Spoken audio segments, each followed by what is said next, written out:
feel so short. Hope you got that on camera. Hello, this is a little bit of a relocation. We're going through some changes here at the QCC headquarters. Some construction. We like to hide our construction behind. Glitter? Bladder. This is the Queer Cinema Catchup mini-series on Severance. Today we're talking about Severance Season 2, Episode 5. Called Trojan Horse. Whew. Trojan Horse. What's the significance of a Trojan Horse? So, as I recall from my 8th grade literature class / mythology course, it was during the Trojan War, which was against, I know you know the answer. The Romans? I think it was the Greeks, but I actually don't. No, it was probably the Romans. The Romans. You guys, you know how I feel about not getting things incorrect. Trojan War. During the Trojan War, yes. No! I was right. Greek? I love being right. Yes, conflict between the city of Troy and a coalition of Greek cities. And the war was sparked by the This is like super obvious. And yet, I can't believe it didn't make this connection told it right now. The war was sparked by the abduction of Helen, as in Helena, the queen of Sparta, by the Trojan prince Paris. The Greeks won the war. And how did they win the war? When they stuck into the horse and then infiltrated the inside. Giant wooden horse into the city, which contained Greek warriors, so they brought the enemy inside the city thinking it was a gift, and boom, they attacked. I feel like it's often referenced in many different forms and across film and media, and this episode is called Trojan Horse. What do you think about that? Well, okay, it's interesting. A lot of these, we see the episode title before we watch the episode. True. But in traditional TV watching experiences, you usually wouldn't know the name of an episode, right? Well, I don't know. Back in the day, like an episode of Lost, would you know not you, but your average TV viewer, you just know Lost is on a certain time, then you'd watch it. I feel like TV Guide. Okay. But then, you're right. A casual viewer might not be really checking that out. But it almost seems like Severance. Severance is like heavy on hints, and they want you guessing of what's coming next. And so obviously, the titles are very significant because they're baked into what the show's about. Mm-hmm. And so I think what we want to discuss today is like, who is the Trojan Horse? Are there multiple Trojan Horses? Who is it applied to? Is it in reference to Helena / Helliar is now back for the first time since the start of season 3. But she says to Mark, it's me, and he's very cagey. Mm-hmm. And he's like, how do I know it's you? And she's like, you don't, I guess. Mm-hmm. And that really made me feel a thrill of dread because we really can't be sure. There's two things happening with Mark right now. Is in the previous episode before, what was it called? What was Hollow. Before he had done the procedure where he splits his mind into, what's that procedure called? Reintegration. Reintegration. And so we don't know, and then the woman who does the reintegration, Azal, she was talking to Mark, Audi Mark, and he's like, are they catching on? She's like, it depends on how smart you play it. I thought it was how dumb you play it. How dumb you play it. Mm. And then so now it's hard to tell why I bring this up is where with Mark and Helly. Mark begin? Well, where Mark and Helly, there's two things happening. Does Mark truly believe that Helly is Helly? Is he like frustrated about that, like being like feeling distrustful in that area? Or is he playing into the character of being dumb and he doesn't want to, he's like cutting all ties with everyone because he's playing like dumb. Or is he also, because reintegration seems like a long, complicated process, is he becoming more like his Audi self, who is a bit more cold, a bit more withholding, because he was pretty mean to Helly in this episode?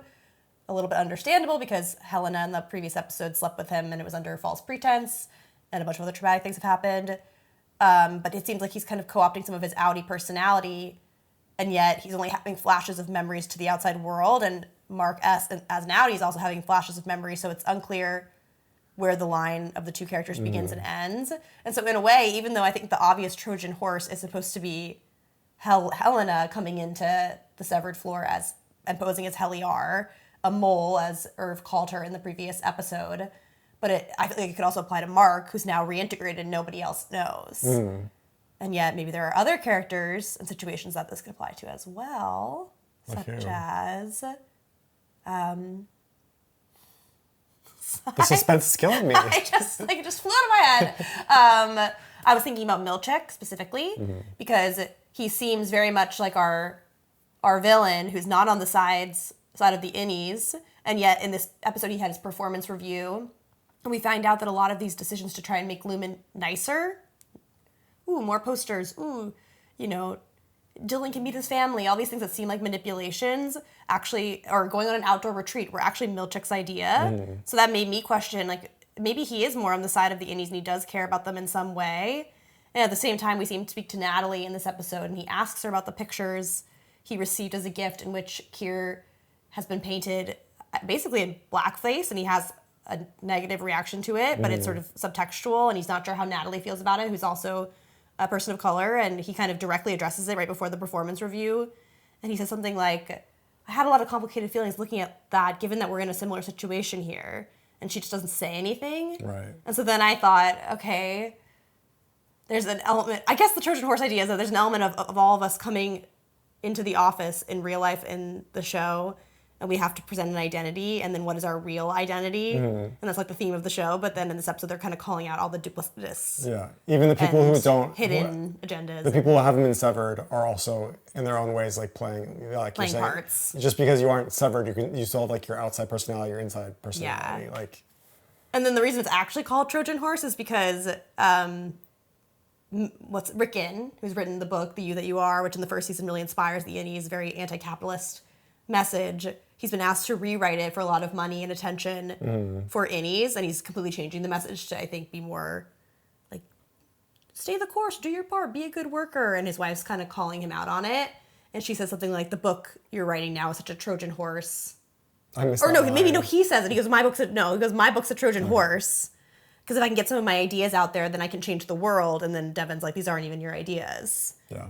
The scene with Ricken and Devin, after it was over, Allison's like, wow, that's the most normal he seemed ever Ricken it has been. Because he's ambitious. He had a goal, and he didn't just seem like a kooky man. And it's definitely problematic because he's writing this book for the innies, and Devin expresses her, like, how she's not supportive of this.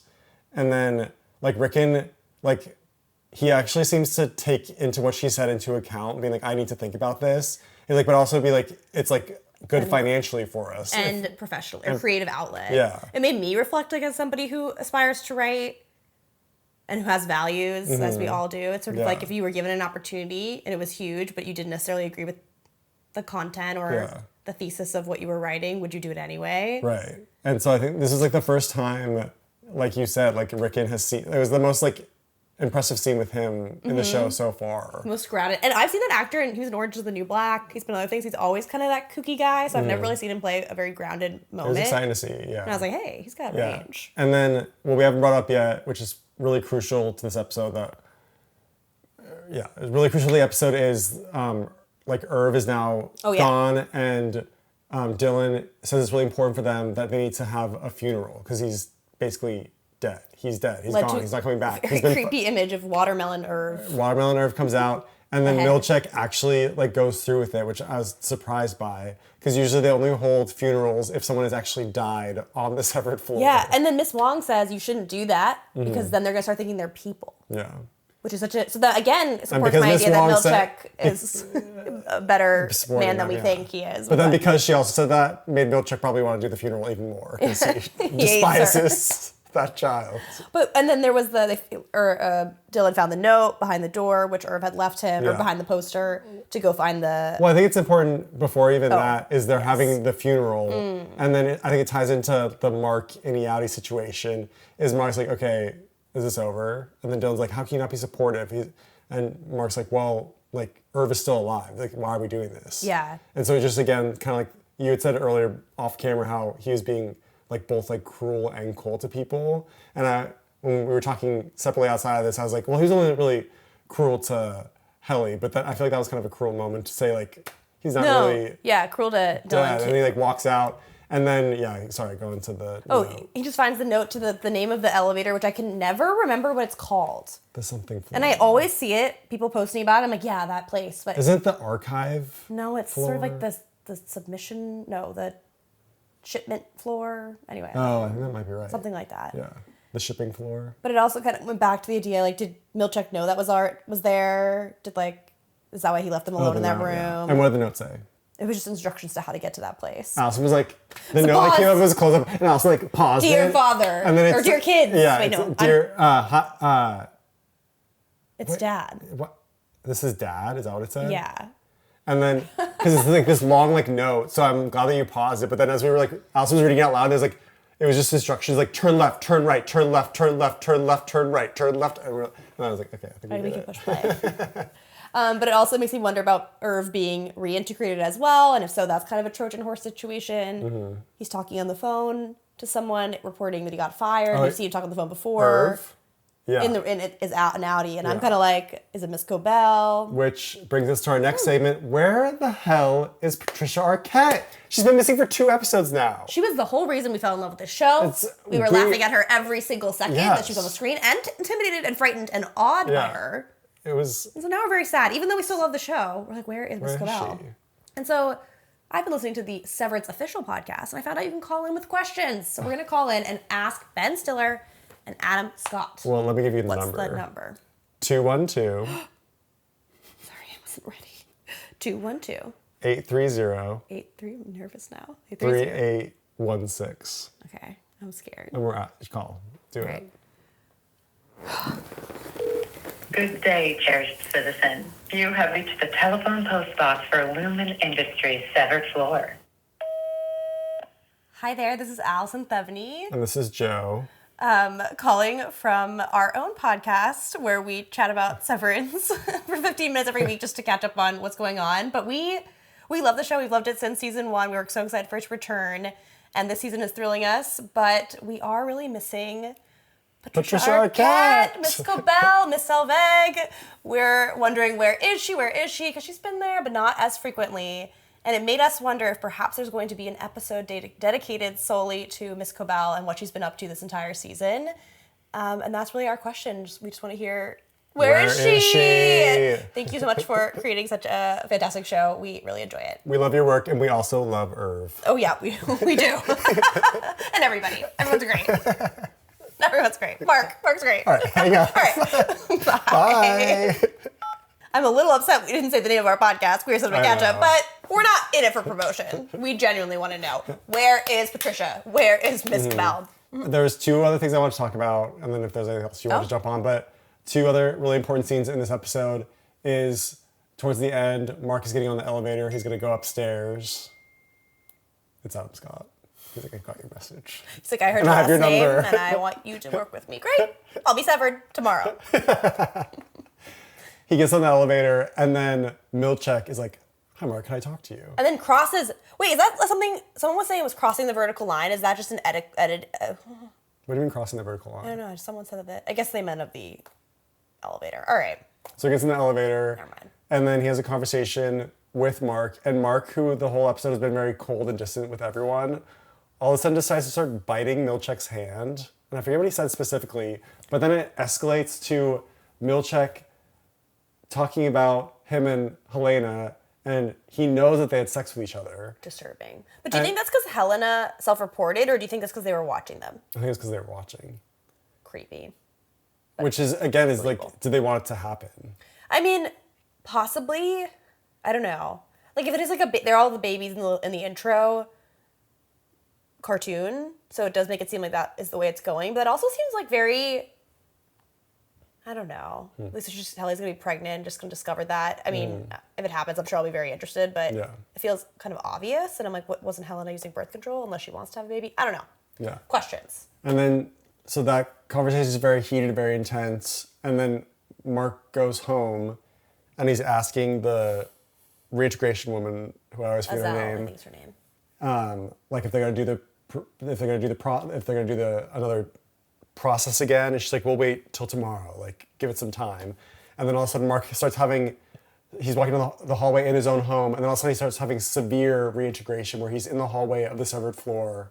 He's like having a wellness check, a wellness check, and then all of a sudden Miss Casey appears and outie Mark sees his presumably dead wife for the first time with his own eyes. It was super sad. And it was really emotional and sad, and then the episode ends. Like, they do such a good job about, like, escalating it, like, really ramping it up to the end, where you're like, I need to see this next episode. I completely agree. It was very moving, very upsetting, and also very well done, where you think it's Azelle saying, your outie does this, your outie does that, which is what Gemma used to do with the innies, when they would have their wellness checks, give them facts about their outies, and you're supposed to enjoy each fact equally. And so she's lifting up all these very mundane facts, and he's like opening the door to the severed floor. It's like blinding white light, very disorienting, I imagine, for outie Marquess, who doesn't even exist anymore, I guess. If Outie doesn't exist? I mean, if he's reintegrating, right? It's the idea that the outie and the innie are one, and those identities like fall away. Right. So he's kind of losing both of his identities at once, which is really also very sad when I say it out loud like that. And so I think the name Trojan Horse has, like you said, multiple meanings applied to multiple characters. I think the end of the episode especially is really emphasizing the reintegration process that outie Mark and innie Mark are facing. They're kind of a Trojan horse where outie Mark is infiltrating the innie world. It's also a reflection on the fact that Helena had infiltrated over season 3, basically being a Trojan horse for Lumen, the company.